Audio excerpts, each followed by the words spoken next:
오늘의 책은 이정윤 세무사님과 5분이 함께 쓴 책 무조건 돈 버는 부동산 절세 비법입니다.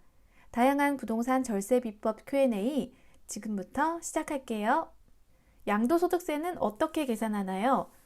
양도소득세는 원칙적으로 파는 시점의 세법을 적용해 부과한다. 다만 조정 대상 지역 같은 경우 예외적으로 취득 시점에 법이 적용되는 케이스도 있다. 양도소득세는 다음과 같은 단계로 결정된다. 주택을 실제 파는 가격이 양도가액인데 여기서 취득가액과 필요경비를 뺀 것이 양도차익이다. 취득가액 말고도 취득세, 등기비용, 중개수수료, 인테리어 비용 등이 필요경비로 인정된다. 이렇게 계산된 양도차익에서 장기보유 특별공제를 빼면 양도소득 금액이 나온다. 장기보유 특별공제는 주택보유 기간에 따라 양도차익의 일정 비율을 빼주기 위해 만든 항목이다. 여기서 양도소득 기본공제를 빼면 양도소득 과세 표준이 나온다. 이는 과세 연도당 인당 250만 원을 공제해주는 것이다. 부부 공동명의로 된 집을 처분했다면 각자의 지분에 대해 250만 원씩 공제해준다. 양도소득 기본공제까지 뺀 것이 과세 표준인데 소득세를 계산할 때 세율을 곱하는 금액이 바로 과세 표준이다. 원칙적으로는 기본세율 6%에서 42%가 적용된다. 이렇게 계산된 양도소득 산출세액에 각종 감면세액을 빼면 양도소득 결정세액이 산출된다.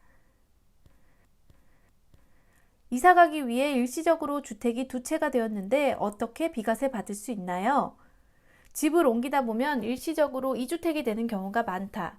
그렇다면 기존에 살던 주택은 언제까지 팔아야 할까? 2019년 12월 17일 이후 조정 대상 지역 내 주택을 취득하면 취득일로부터 1년 내 새로 취득한 주택으로 전입하고 종전주택을 처분해야 한다. 만약 종전주택은 조정 대상 지역에 있고 새로 취득하는 주택은 비조정 대상 지역에 있으면 어떻게 될까? 이럴 때는 종전주택을 3년 이내에 팔면 비과세 대상이다.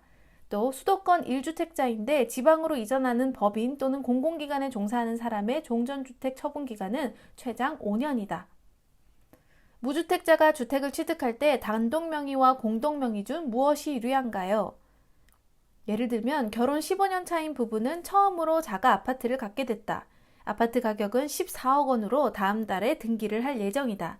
그런데 주변에서는 공동명의 혹은 단독명의가 좋다고 이야기가 많아 고민에 빠졌다.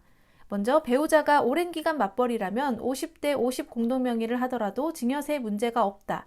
하지만 아내가 전업주부라면 이야기가 달라진다. 부부간 증여가 있을 때 공제 금액은 10년 내 6억 원이다. 6억 원까지는 증여세가 발생하지 않는다. 하지만 이 아파트는 50대 50 공동명의라 7억 원이 아내 명의로 취득된다. 그렇다면 7억 원을 아내에게 증여하는 것이므로 6억 원은 공제받지만 남은 1억 원에 대해서는 증여세를 납부해야 한다. 이제 처분할 때를 생각해보자. 양도소득세가 발생하게 되는데 이는 소유자별로 계산하니 공동명의라면 부담이 줄어든다.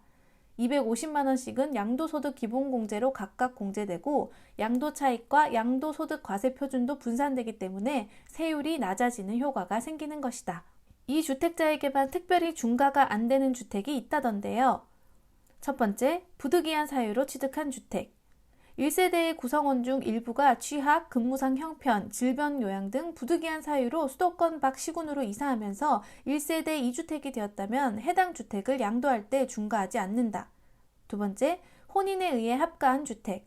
각자 1주택을 소유한 남녀가 결혼해 1세대 2주택이 되었을 경우 혼인 합가일로부터 5년 이내 양도한다면 중과하지 않는다. 세 번째, 부모를 봉양하기 위해 합가한 주택.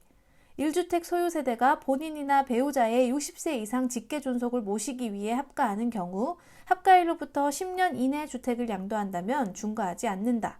네 번째, 소송주택.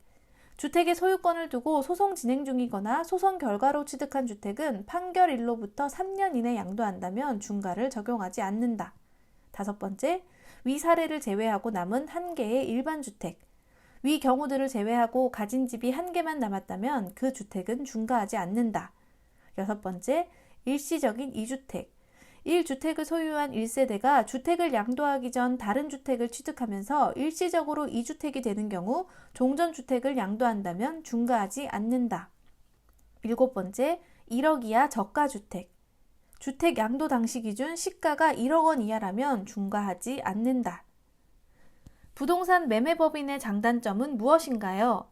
법인이 절세 수단으로 활용되고 부동산 가격도 계속 오르면서 정부는 2020년 6월 17일 부동산 대책을 발표해 법인세를 대폭 강화했다. 부동산 매매법인의 장단점을 간단히 알아보자.